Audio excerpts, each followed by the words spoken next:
What's up everybody and welcome back to the channel. DMZ missions are where it's at. We're working our way through every faction, every tier in season 2 of DMZ, but specifically today we're looking at a tier 4 mission for the White Lotus faction called the Route Forward. This mission is a 3-parter but gets quite complicated, and boy oh boy, I do hope you like gunfights with tier 3 elites and lots of them, because there's going to be a lot of that in this mission. But starting us off, first of all, you need to be doing this on Al-Majra, the OG map, and your first stop should be the dead drop, which is located in Al-Sharim Pass, which is right over here on the map. Now bear in mind that this area is oftentimes also the weapon case area, so that means that you're going to have a difficult time getting to the dead drop itself, because you're going to have tier 3 elites around, you possibly might have players around, and then of course you also have the weapon case carrier. Now in the case of the footage that you're watching in the background here, it went completely wrong for me in this. I was confronted by the weapon case carrier. There were enemy players trying to push up behind me, so I kind of did whatever I could to avoid getting into any kind of gunfight, anything, but essentially make your way to the dead drop, pop it open. You will see all 7 of these tracking devices in a nice little bunch.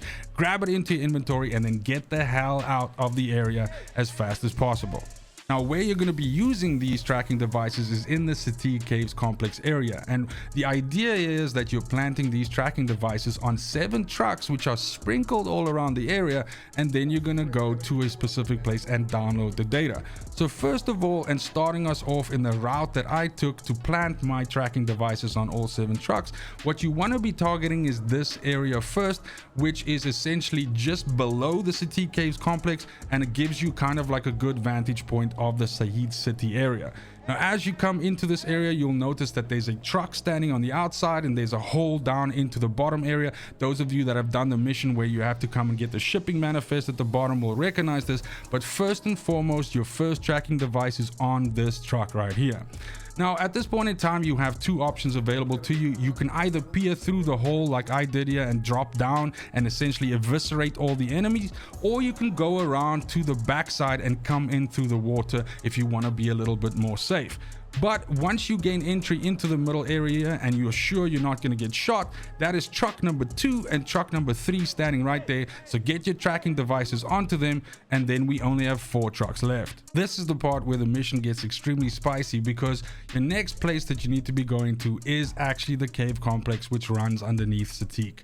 Now the first place that you're going to go to is right over here on the map. This is of course the entry. You can come around the back, really it doesn't matter, because the point is there's a shit ton of elites in here that you're going to have to gunfight.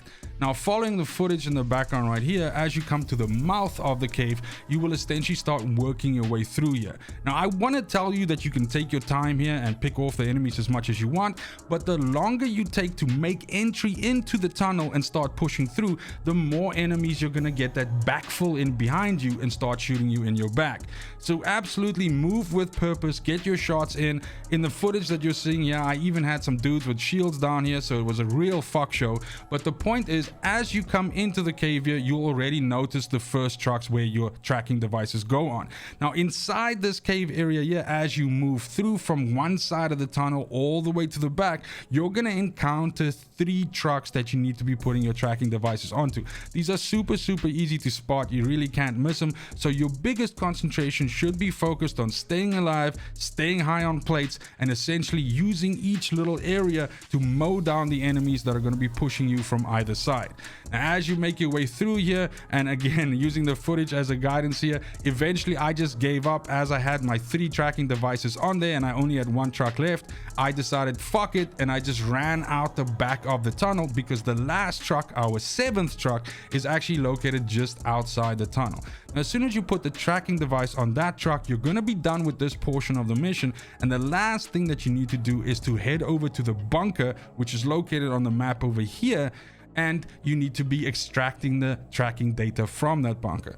Now, as you come into the area here, if you've ever spent any amount of time here doing missions or just coming here, you'll recognize this bunker as the one that essentially allows you a vantage point of the crashed cargo plane.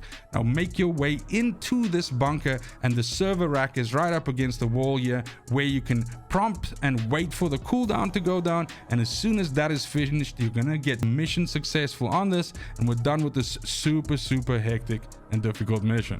That's also us done with the video. Thank you so much for watching, especially if you made it this far.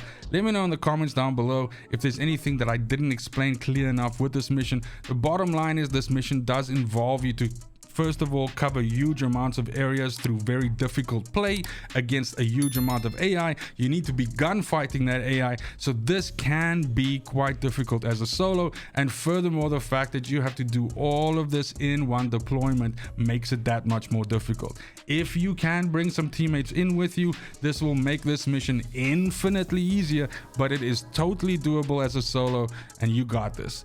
As always, it's just super important to me that you have a fantastic morning, afternoon, and evening, wherever you are in the world. Until next video, fucking cheers.